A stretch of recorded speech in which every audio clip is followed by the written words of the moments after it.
Trending at usapan ngayon si Maymay sa mga social media, lalo na sa Instagram, ang kanyang caption all about love at talagang in love na in love siya at mahal niya ang kanyang new boyfriend ngayon.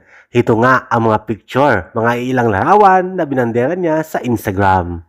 Basahin at namnamin din natin ang caption all about love with Maymay and Tata with boyfriend.